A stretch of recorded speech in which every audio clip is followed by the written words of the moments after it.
Olá, o Conexão Poder está no ar. O nosso entrevistado hoje, que estamos recebendo aqui de forma online, o deputado federal José Medeiros. Muito obrigada por atender nosso convite, deputado.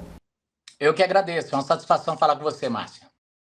Bom, nossa pauta hoje é sobre esse momento, né, que estamos vivendo na nossa democracia, nossa comunicação, o judiciário, o parlamento brasileiro. O senhor, deputado Medeiros, foi um dos primeiros que tiveram aí as contas nas redes sociais bloqueadas, né, por determinação da justiça. E agora todos os brasileiros tiveram também a conta do X bloqueado. O antigo Twitter caiu, né, foi derrubado por determinação da justiça. Qual a avaliação desse momento que nós vivemos? Tem uma música que era do Caetano. É do Caetano, né? Que dizia: o Haiti é aqui. Hoje a gente já pode dizer com certeza: a Venezuela é aqui.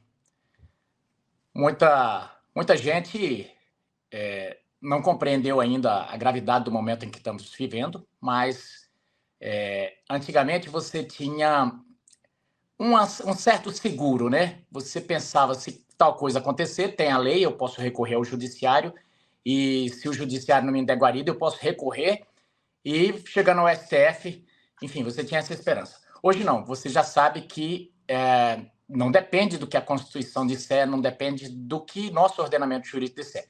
Depende de que lado... depende de como você pensa.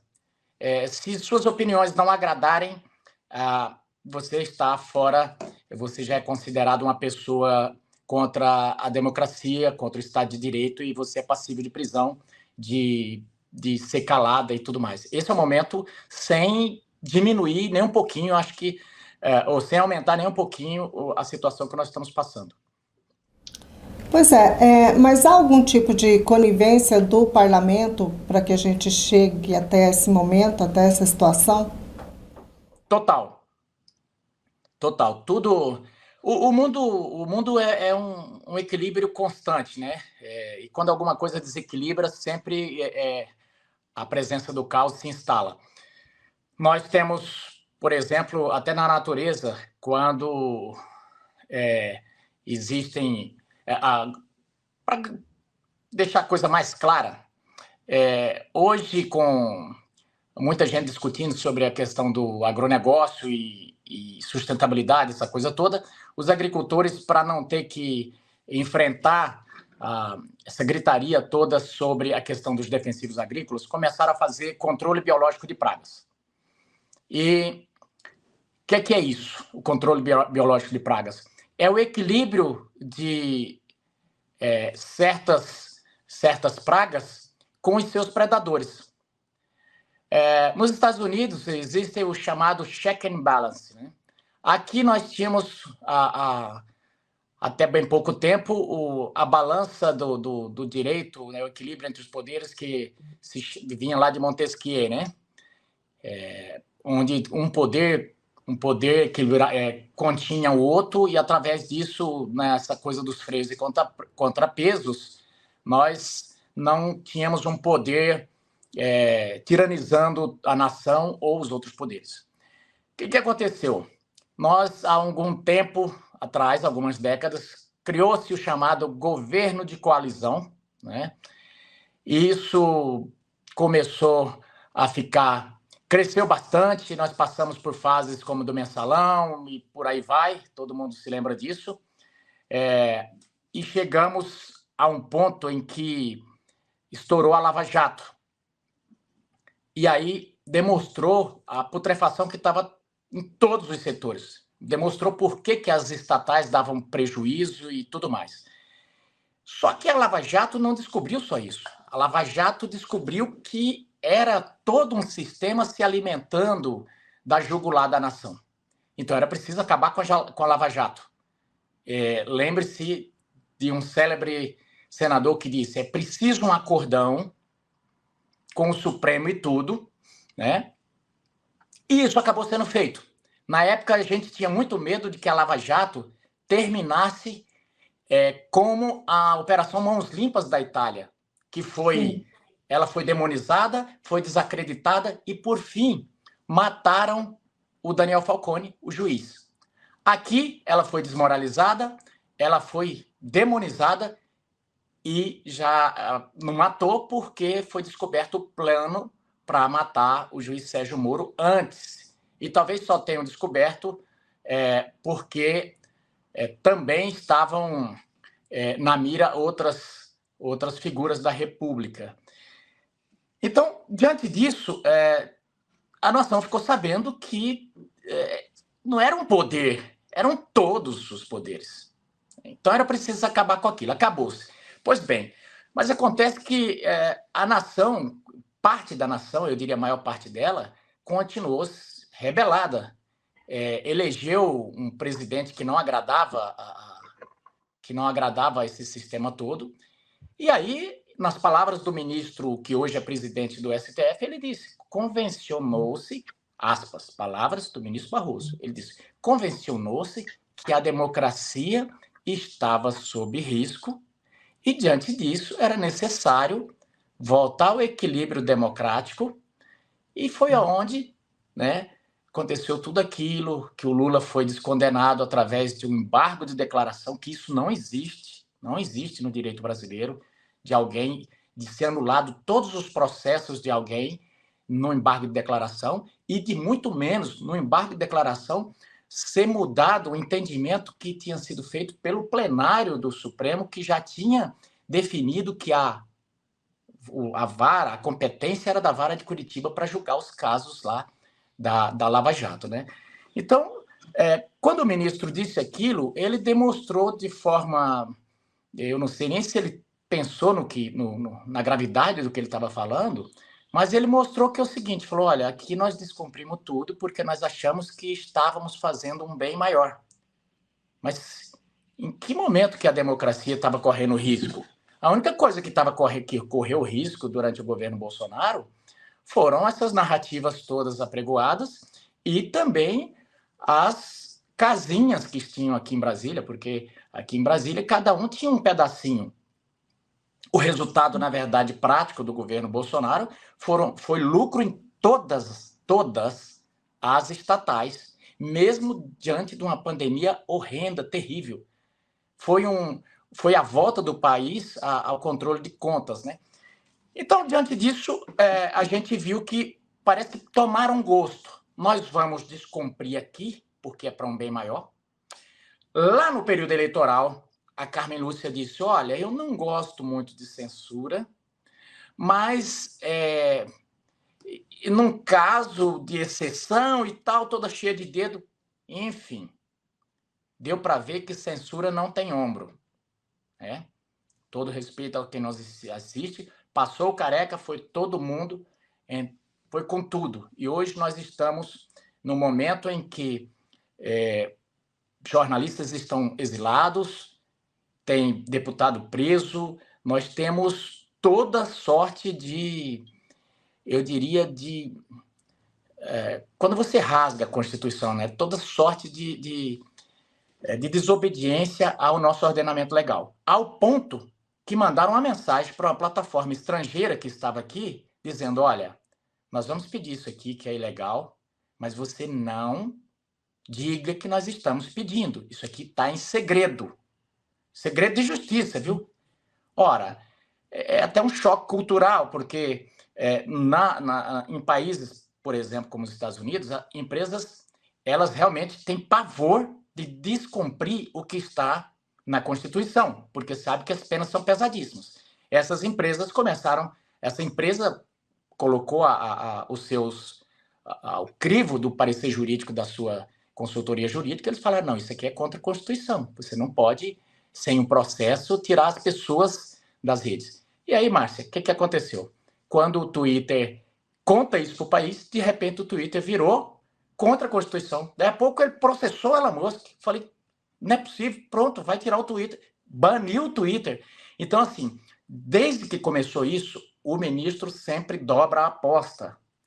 E independente se a pessoa foi agressiva ou não foi agressiva, o fato é que, se você discorda, você vira um proscrito E, infelizmente, a gente fala o ministro, mas boa parte da corte dá anteparo e dá retaguarda para o seu jeito de agir, que hoje colocou a nação a ponto de ficar, a ponto não, já está no grupo de países como Coreia do Norte, como Irã, como China, como Rússia e mais outros, a Venezuela, né, Cuba. Uhum. Agora já estão falando em banir também a Starlink. Isso vai prejudicar totalmente o agronegócio, mas não só o agronegócio, todas as pessoas que moram no nortão de Mato Grosso para cima, até lá na Cabeça do Cachorro, em Roraima, todo mundo que hoje usam a conectividade da Starlink. E sem falar no prejuízo que isso traz, porque eu tenho lido algumas reportagens do exterior em que grandes players, grandes empresários, mas grandes mesmo, né, estão dizendo que não tem como, nesse momento, uma empresa ter segurança jurídica de investir no Brasil. E não tem mesmo. Não tem mesmo, porque onde já se viu, a empresa que, por acaso, tem o Elon Musk também como um dos sócios, mas ele tem 42%, ele é sócio minoritário, e a grande maioria são de grandes empresários pelo mundo inteiro, da Arábia, do Dubai até os Estados Unidos, que é a Starlink. Até porque é uma empresa nova que está se espalhando pelo mundo inteiro, todo mundo quer fazer parte desse negócio, né? Mas, de repente, o Brasil, um negócio desse, o Brasil resolve peitar esses caras e eu fico perguntando como é que vai ser o sistema de negócios do Brasil daqui para frente, sendo que nós viramos uma republiqueta de bananas, um país com a segurança jurídica daqueles países que vivem em guerra lá no sul da África. Lembrando que também foi estabelecida aí uma multa de 50 mil para quem pegar um atalho, digamos assim, para poder acessar o X, né, o antigo Twitter. Então, qualquer cidadão pode estar sujeito a isso sem passar por um processo, sem ter o direito de ampla defesa.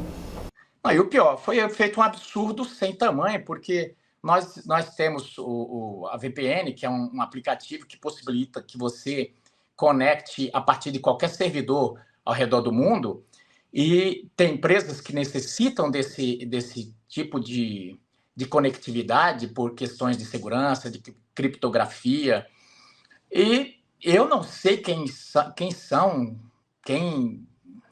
dá a instrução ou quem pode instruir o minuto lá, quem é a consultoria do ministro. Mas o que foi feito é um absurdo. A VPN é uma coisa totalmente fora, não tem nada a ver com esse processo. Aí o cara fala, olha, eu quero cancelar o Twitter. Aí fala, não, mas as pessoas podem coisa a cancela a VPN também. Quer dizer, é um absurdo sem tamanho.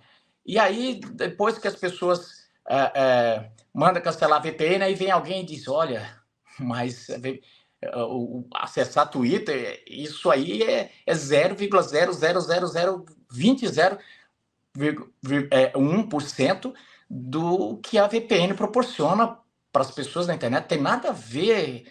Quer dizer, o que você fez aí é um absurdo. Aí vem, faz um remake lá e tal, mas a multa para quem acessar continua. Tá bom, mas quem é que vai olhar quem descumpriu a lei, se para acessar o Twitter tem que descumprir a lei, né? E a coisa está tão confusa que o TSE continua publicando no Twitter, via VPN, a todas as TVs, e a pessoal com aquele eu estou com correspondente em tal lugar. Correspondente nada, é o roteador, ou seja, é um outro servidor. Então é um momento terrível. Ontem nós tivemos que fazer uma audiência, por exemplo, no Senado, e veio uma ordem do presidente que era para banir a fala dos deputados. E como era uma audiência pública, você não bane, todo mundo tem direito a falar, mas era para banir. Aí, para não banir, todo mundo teve que fazer um acordo para falar só sobre o que a audiência estava se propondo, que era uma audiência sobre caju. Então, todo mundo foi lá falar sobre caju. Nunca falamos tanto sobre caju. Ficamos até 11 horas da noite lá falando sobre caju. E eu pude falar bastante sobre caju. Eu nasci no Rio Grande do Norte, um lugar árido, onde era a única planta que dava, mas, né? Era uma planta resistente, o símbolo da resistência é o caju, e que precisa de muita liberdade para ele, né, se espalhar e tal. A gente teve que Tudo falar virou de jeito. caju depois. Tudo Nunca virou falei tanto caju. sobre caju, mas eu lembrei de uma coisa: esse pessoal reclamava tanto porque as músicas da época do regime militar eram parafraseadas, né? Isso. Eu falei, pois tá da mesma forma, nós temos que falar sobre de forma ou metafórica ou sobre parábola para que a polícia não chegue, né? E qual que é a responsabilidade aí do Senado com relação a isso?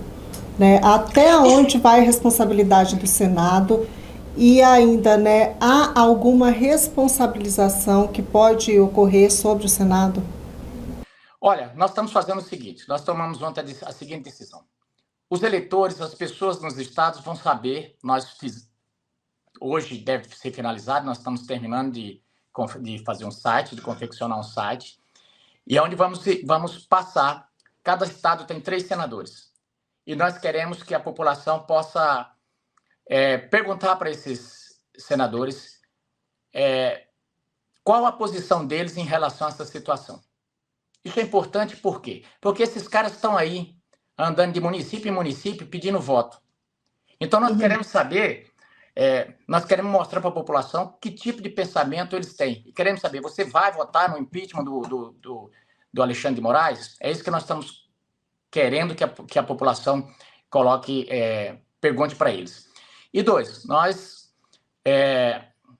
estamos, tanto na Câmara quanto no Senado, criando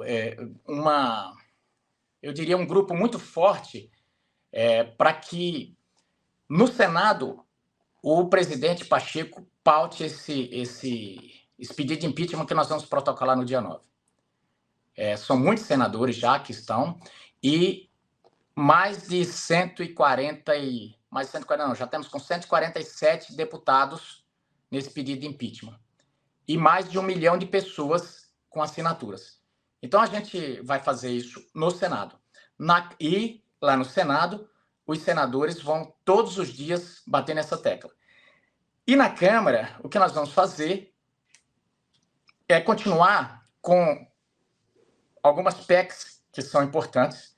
A primeira delas, a PEC desse voto que o único ministro, esse chamado voto monocrático, que o único ministro pode anular totalmente uma votação, uma lei que tenha sido votada por 513 deputados e 81 senadores. Então, nós vamos caminhar com isso, porque já foi aprovado no Senado, é o que está mais próximo de ser aprovado. A semana que vem, nós votaremos ela na CCJ, e a partir daí, nós vamos avançar com outras PECs também. E para o futuro, vamos estreitar as conversas com os principais candidatos que estão concorrendo à Câmara e ao Senado, para ver se a gente consegue ainda ajuntar os cacos dessa nação e colocar ela novamente nos trilhos, porque a coisa não está boa. Nós estamos vendo eles aí comemorarem sucesso na economia, PIB, essa coisa toda, que toda a vida nós prevemos, com essa gastança toda, num primeiro momento tem um boom, né? Só que assim, o PIB cresceu e o rombo está em 1 trilhão e 200. Na época da pandemia não estava isso. Quer dizer, se eu for no banco agora e tomar um empréstimo e sair por aí, gente, todo mundo vai falar, o Medeiros está rico, eu posso comprar uma Ferrari, posso sair bonito na foto. Mas no dia que daqui 6 meses, quando o boleto chegar, a coisa fica feia. E o Brasil está desse jeito. Mas eles estão contando com isso, que não dê tempo do estrago chegar antes da eleição para poder ganhar a eleição. Então, nós estamos com todas essas tarefas aqui, mas sozinho nós não damos conta. A gente já viu que somos poucos, corre o risco, a gente sabe que do jeito que está, corre o risco de qualquer hora dessa, numa canetada, ele caçar 100 deputados aí de uma vez. E com o governo totalmente do lado, porque é um consórcio entre o governo e esse ministro, então a gente sabe que a gente não dá conta disso. Por isso que a gente está indo para Paulista no dia 7, justamente para pedir ajuda da população. Quem puder comparecer. Quem não poder fazer pelo menos uma carreata na sua cidade, mas enfim, cada pessoa é livre para fazer o que quiser. Mas o fato é que nós estamos expondo a situação e a gente sente que impeachment, na verdade, só com as pessoas na rua mesmo. Muita gente diz, olha, mas o Senado não tem 54 deputados ou 54 senadores para fazer o impeachment. Não tem. Dilma também a gente não tinha os votos, nem no Senado, nem na Câmara. Mas quando as pessoas foram para a rua 1, 2, 3 vezes, de repente começou senador a entrar em voo, as pessoas cobrando, a própria família do parlamentar cobrando. Quando a gente deu fé, estava a gente abordando a gente. Onde é que está para eu assinar? Então, nesse momento, a gente está assim, pedindo ajuda. Uhum. Só para a gente concluir essa parte do Senado, deputado, e se não for colocado em pauta esse pedido de impeachment, né? Se ele não for colocado em pauta, há alguma movimentação para ver alguma representação contra o presidente do Senado? Olha, existe, mas isso os senadores que estão vendo isso aí para um segundo momento. Uhum. Eles pensam em fazer uma representação em organismos internacionais, né? Porque aqui não adianta representar, imagine, representar para o STF. Se representaria, né? Como, né? Representar o Pacheco no STF por não abrir um processo de impeachment contra o STF seria risível, né? Então, não vai rolar. Então, eu vi esses senadores falando que vão representar em organismos internacionais. Certo. O senhor falou agora sobre uma movimentação no 7 de setembro, né? Que, aliás, já tem se tornado aí tradicional, né? Essas manifestações. Vai haver um ato aí na Paulista e vocês também estão convocando aí atos nas cidades do Brasil todo, seria isso, né?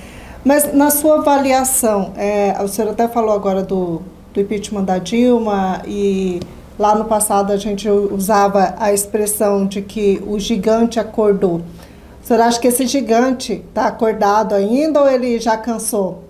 A população vai para a rua? Desde sempre e cada vez mais irritado, né? É um gigante que já não suporta mais o peso dos impostos, que aumentou muito de lá para cá, e não aguenta mais o peso do chicote. O peso dos impostos e do chicote nas costas. Então, nós estamos justamente pedindo ajuda desse gigante. Nós estamos, assim, concentrando na Paulista. A gente está pedindo que, prioritariamente, seja concentrado na Paulista. Mas a gente sabe que tem gente que quer se manifestar na cidade. Óbvio que as pessoas se manifestam. Manifestação já se fala, é manifestação, é livre manifestação. Então, nós estamos indo para a Paulista e esperamos que todos que puderem estejam lá. Sim, a gente estava falando agora há pouco sobre essa questão da suspensão do X, né, o bloqueio do X aqui no Brasil, e nós estamos em um período eleitoral, falta aí pouco mais de um mês para a eleição aí em todos os municípios, né? O quanto isso impacta para a política brasileira? Isso é uma interferência direta nas eleições. E eu não sei se foi de propósito, mas quem lê a decisão vai ver que a possibilidade de volta só em 2025. Por que será, né? Que coincidência 2025? Porque não tem eleição, né? A pergunta vai ficar em 2026, suspende de novo? Então, por que também a suspensão do X? Esse pessoal, eles têm dificuldade principalmente com a discussão política no X, né, no Twitter. Então, eles tiram as redes que eles têm mais dificuldade, mas que também é a rede que é mais formadora de opinião. O que acontece? Qual é a grande dificuldade deles com o X? É porque quem é o público do Twitter, do X? O público do Twitter geralmente são jornalistas, pessoas com um nível de instrução muito forte, portanto, ali que acaba sendo as minas, né, vamos dizer assim, que formam o grande rio da informação. Porque a coisa começa no Twitter e depois ela deságua nos sites, no WhatsApp e por aí vai. Então, o que eles estão fazendo? Eu vou matar a nascente. Eu vou matar a nascente. Porque com isso, a ideia é assim, eles se espalham e não tem como eles terem uma mensagem unificada, não tem como eles fazerem a discussão e fica segmentado, porque eu sempre chamei o Twitter, em termos políticos, em termos de discussão política, a mãe de todas as redes. Porque a partir do Twitter a discussão se abre e aí surgem os memes, surgem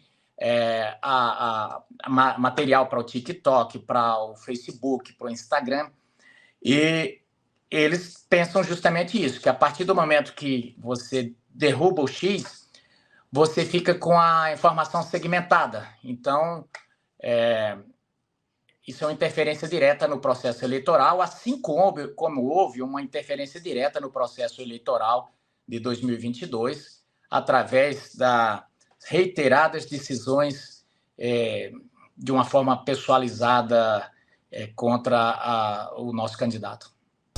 Até porque as outras redes, o Twitter, ao contrário das outras redes, o Twitter não bloqueia certos assuntos, certas palavras, certas frases, e as outras redes bloqueiam. Inclusive de política, de eleição, né? Colocou o nome de fulano lá, já bloqueia, o seu conteúdo não é entregue. E o Twitter não tinha isso, né? E o senhor está colocando que isso é diretamente para afetar, ligado aí a afetar a eleição agora. Perfeito.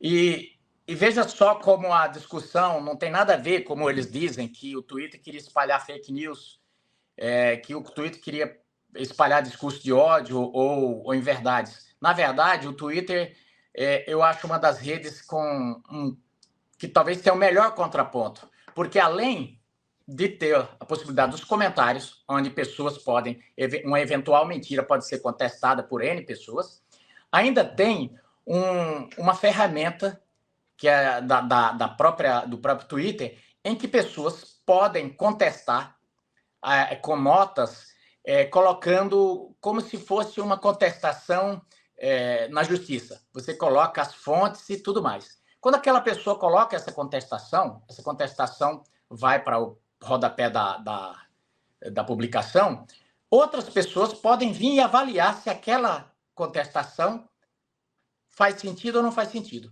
Quando grande maioria, ou seja, quando é julgado ali pela própria comunidade do Twitter que aquilo é uma falsidade ou é um discurso de ódio, ou seja lá o que for, o próprio Twitter já coloca lá a definição embaixo. Olha, isso aqui é tal coisa, não é verdade, tal.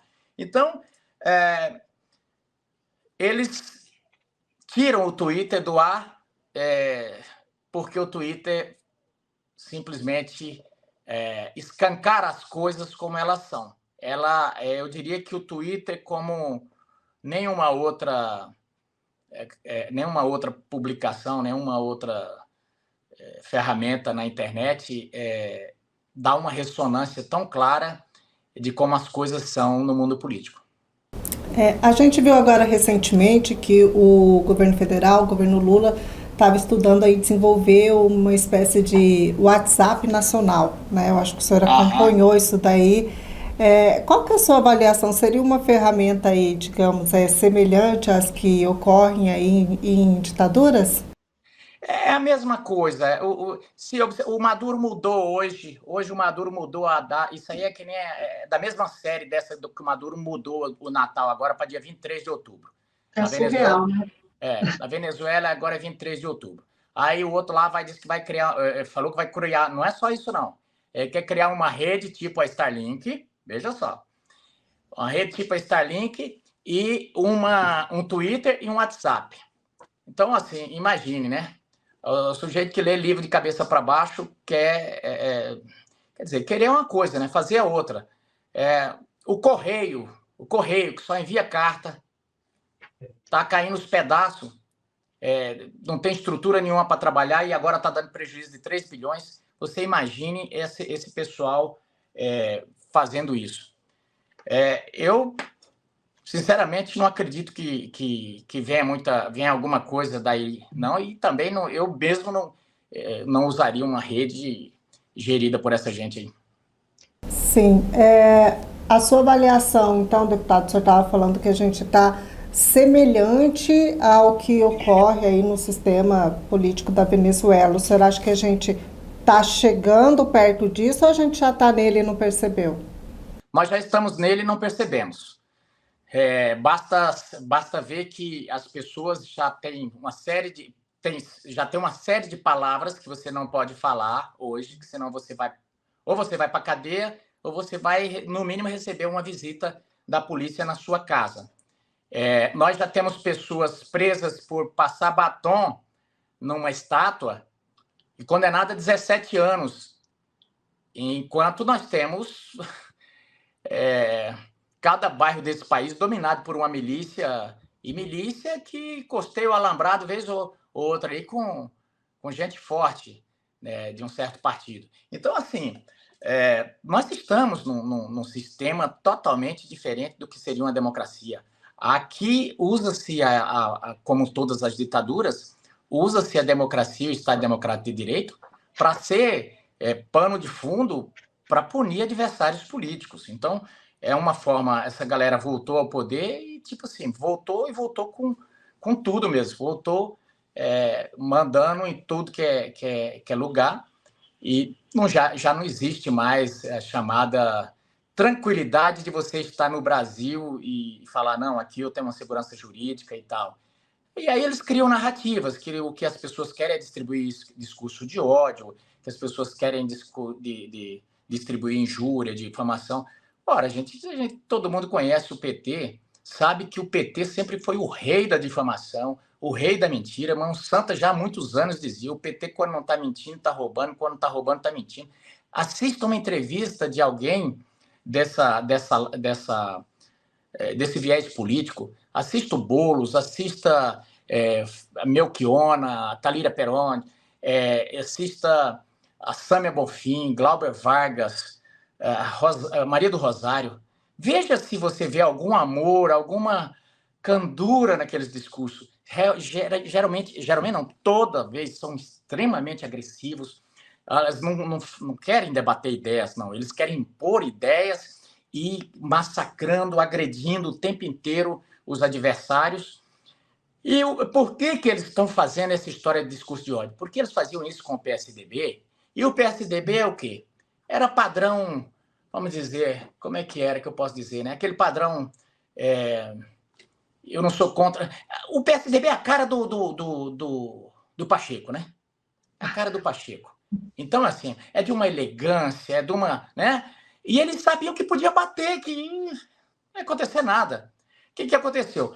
Quando a população foi para a rua, em 2013, ela não só foi para a rua, ela elegeu um monte de deputados, um monte de senadores que faz o contraponto firme. Eu me lembro que tinha uma época no Senado que eu ficava maluco da vida. Tinha 4, 5 senadores que faziam contraponto ao PT. Eu ficava maluco. Gente, como é que vocês não respondem às sandices desse povo?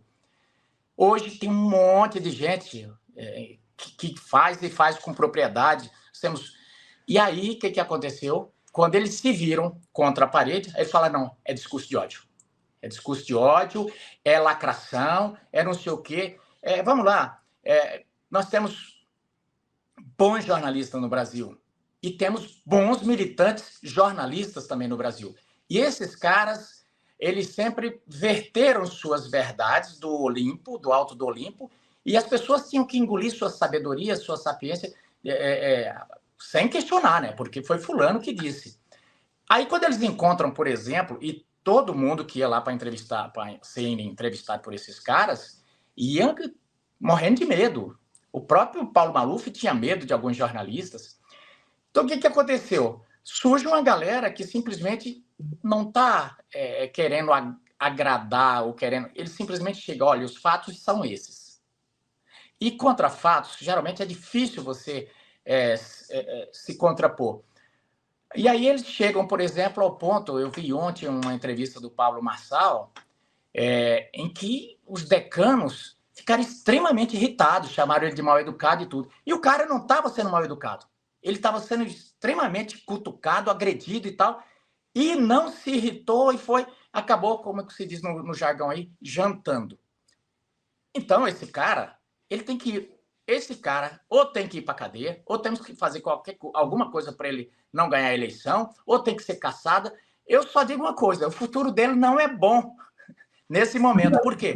Porque ele não agrada, Assim como vários de nós que estamos aqui com vários processos respondendo ao inquérito sigiloso aí, que os advogados não conseguem ter acesso. Em que lugar do mundo que você não consegue ter acesso a um inquérito, a um processo que está contra você? Eu sabia disso no livro do Kafka, né? Se você ler o processo lá do Kafka, mas a situação em Brasília hoje é kafkaniana.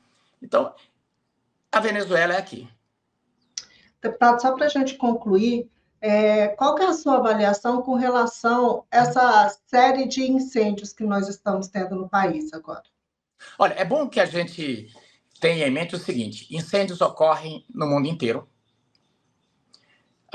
Quem não se lembra, eu na minha juventude já me lembro até hoje de os constantes incêndios na Califórnia que aconteciam, casas de bilionários. A casa dos atores ali de Hollywood, né, sendo destruídas, né? Perfeito.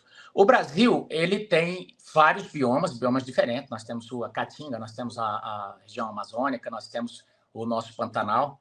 O nosso Pantanal, por muito tempo, conseguiu conter os incêndios, por quê?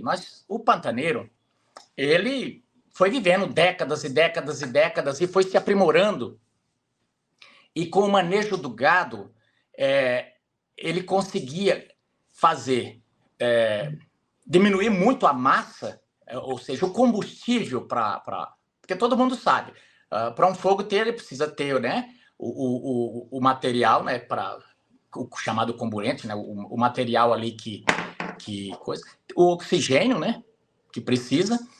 E a gente vê o seguinte: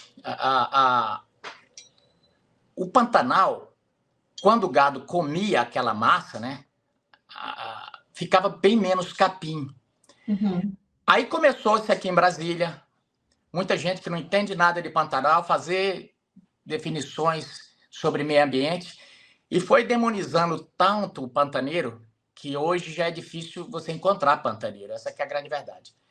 E vamos transformar num santuário. O que ocorreu? Ao invés de santuário, virou um inferno, porque aquele capinzão cresceu, aquela coisa toda, tira o boi de lá e pega fogo em tudo e seca e vira um troço. Então, desde 2023 para cá, as coisas, desde 2020, aliás, tem piorado muito. E outra, parques. Vamos fazer parque. A moda é fazer parque. Então, é parque em tudo que é lugar. Parque, de novo, é um santuário. Não pode mexer em nada. Não pode ter um bicho ali, não pode ter nada. E aí, de novo, mais material para pegar fogo. Paralelo a isso, nós temos os incêndios acidentais, nós temos os incêndios provocados, que nem se viu muito aí.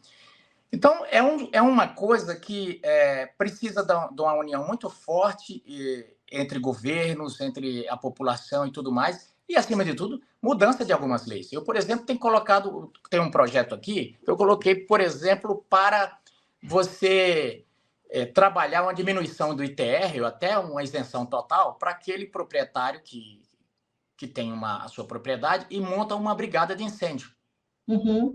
Porque os prejuízos têm sido imensos. Eu vi que só numa fazenda aí teve um prejuízo de 10 milhões, 1.400 bolas de algodão de 3 toneladas cada uma, pegaram fogo e virou cinza, né? Então, agora, o problema é que o PT não resolve, o PT conversa. Quando estava no governo Bolsonaro, eles denunciaram até como é que se fala? No Supremo Tribunal Interplanetário, né? E aí dizia que é porque Bolsonaro era genocida, era porque isso, é que aquilo. Veio o governo deles aí, deu recorde de incêndio em tudo que é lugares. No Pantanal, por exemplo, quando começou o incêndio lá na época do Bolsonaro, eu liguei uma vez, 2h30 da manhã, para o Ricardo Salles. Falei da situação, o Ricardo Salles mandou uma verba em torno de 10 milhões, fez parceria com o governo do estado, ele foi aí, andou de helicóptero por cima do Pantanal, mandou brigadas de incêndio, fez de tudo para ajudar. Agora, no governo do PT aqui está difícil, porque eles têm uma dificuldade imensa em em resolver problema. Vocês bastam ver o que aconteceu no Rio Grande do Sul, onde montaram um ministério lá, e nomeou um ministro. O Paulo Pimenta foi lá, não fez nada, o governador disse que até agora não recebeu nada, as coisas não andam, parece um balde de caranguejo e não funciona nada. Ficou lá fazendo politicagem e não andou nada.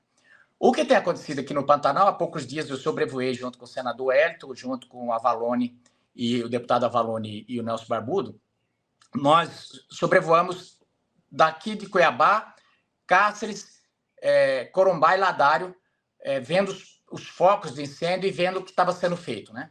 O que a gente vê é o governo do estado colocando brigadas à disposição, o Exército, que é o Exército de sempre, não é desse ou daquele governo, ajudando ali, um avião KC, mas a grande força do governo, você não vê o governo se empenhando nisso. Você vê a Marina dizendo o quê?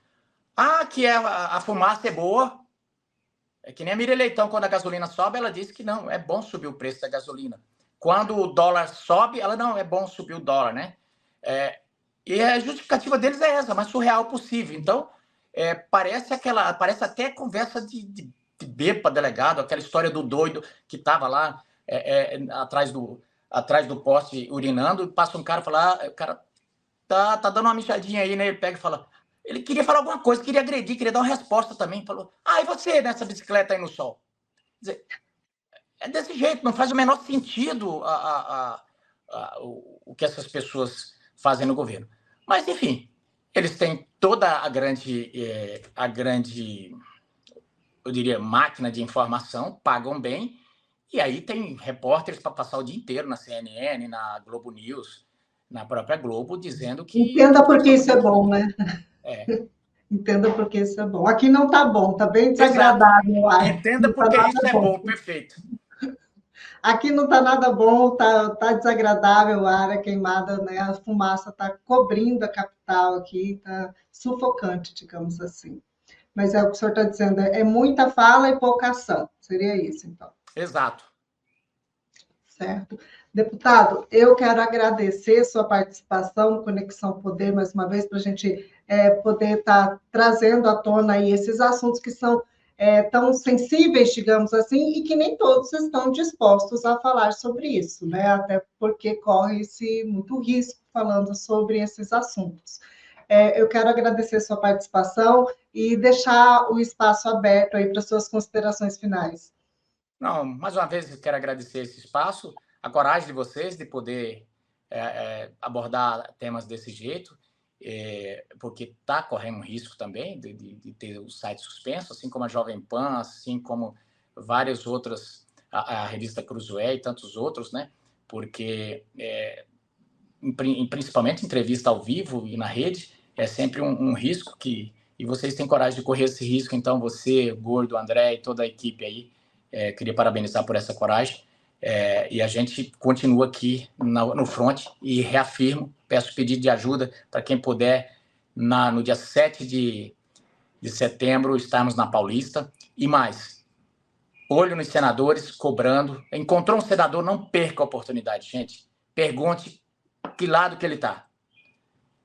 Veja se ele está a favor do impeachment do ministro Moraes, veja como é que ele está atuando, porque essa turma está aí agora muito facinho, eles estão facinho, rodando município por município, batendo foto com o candidato e pedindo seu voto. Então, faça com que eles possam honrar o seu voto, porque nos municípios, eles falam coisas e, às vezes, aqui querem fazer outra. Então, nós vamos, para isso, facilitar, já vamos mostrar quem está a favor e quem está em cima do muro e quem está contra, para que o eleitor possa cobrar. Valeu, grande abraço.